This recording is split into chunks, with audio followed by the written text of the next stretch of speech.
Kurt Wilson, Beats on Bytes. We're here with Paul Encina.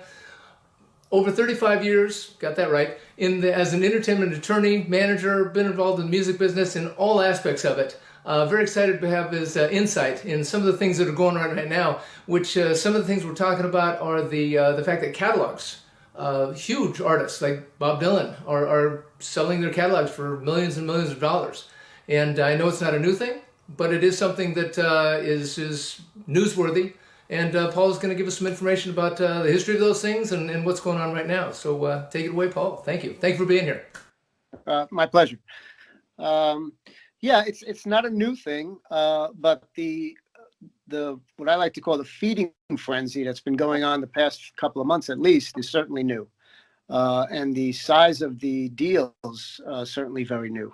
And that's for a number of the main reason it's been so many deals closing in the last couple of months is, as I mentioned on my social media pages a couple of months ago, and I predicted what happened, was Joe Biden's capital gains tax plan, which is going to significantly increase capital gains and is going to make these deals not really worth doing when that comes through, because the taxes will be so high. So right now, capital gains is much less than regular taxes. So, and these deals are a capital gains tax deal. But you'll be taxed so high if that comes through that a lot of these deals will disappear. Now, artists probably aren't driving this deal. Is it their business managers? Who's brokering this whole idea as far as the value of these? It's a combination. I mean, to be frank, unfortunately, a lot of the business people surrounding the artists always like to do big deals. They like to do deals. They like to do big publishing deals. They like to do these big deals because they're in for a piece. So a lot of times people, that's been the history of artists getting taken advantage of, and it's still you're going to see that here as well, where artists are advised to do it by their managers and the people in bed with their advisors, even their lawyers, if they're taking a piece, because they just want a piece of the pie. Right. They want the deal done, not necessarily that it's the best interest for the artist. But in general, today, right now, at this moment, it is a very good deal to do for artists and writers, only because of a number of reasons. I mentioned the capital gains one, but also because the numbers, the multiples are off the charts. They'll never be this high again.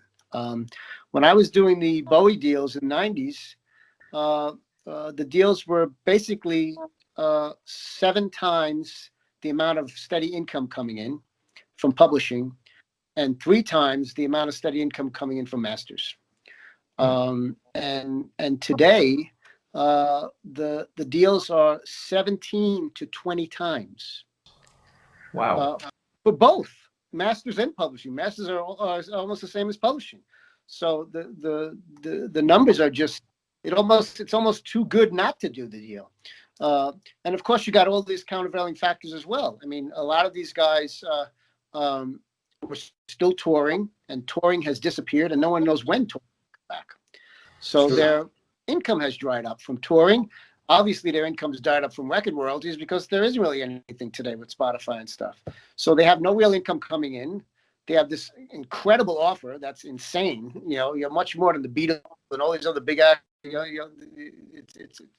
And lastly, if you're an older artist, a lot of the older artists are thinking about their estate. They're thinking about how when they pass, who's going to get the songs? Are the kids going to be fighting over why'd you give this song to that song?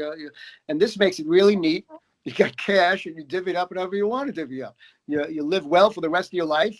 But Bob Dylan is going to live like a king for the rest of his life, and then he's going to have plenty of money. He's going to have plenty of money left over to give to his heirs or whoever he wants to give stuff without them fighting about it, because they're not going to say, I want it blowing in the wind. Why'd you give it to so and so? You don't have those issues. The Bowie thing was interesting because the Bowie was the first time that Wall Street got involved. I mean, beforehand, Yes. catalogs were bought, sold, completely bought, buyout, and they were bought usually by music companies or people like Michael Jackson. Right. Bowie Bond was the first time where a Wall Street investment company said, "Hey, this is a good way to invest. Let's figure out how to do this." Mm-hmm. And today, those deals, a lot of those deals are being done by those kind of companies. I mean, Bob Dylan's deal was done by Universal. First of all, a lot of the deals are being done by a company called Hypnosis. Hypnosis, I don't know if you've heard of them, but they're owned by Merck. I call him Merck because I can't pronounce his name. He's a Greek guy, but then you know a lot of Greek people. Yeah, yeah. Rumor's true. Buying up catalogs like crazy for the past 6 or 7 months now. Investment people, and they get Wall Street money behind them. And another reason why a lot of the deals are happening now and the multiples are so high is that investment money is so low. The cost of borrowing, of raising capital, is very low now. Oh, good point. Good point. Yeah. So there's a lot of factors involved, and it's like it became like the perfect storm in a good way. Yeah. To make these catalogs worth, much more than they would have gotten 2 years ago, 5 years ago, 10 years ago, and much more than they're going to get in 2 years from now. Now is the time, in my opinion.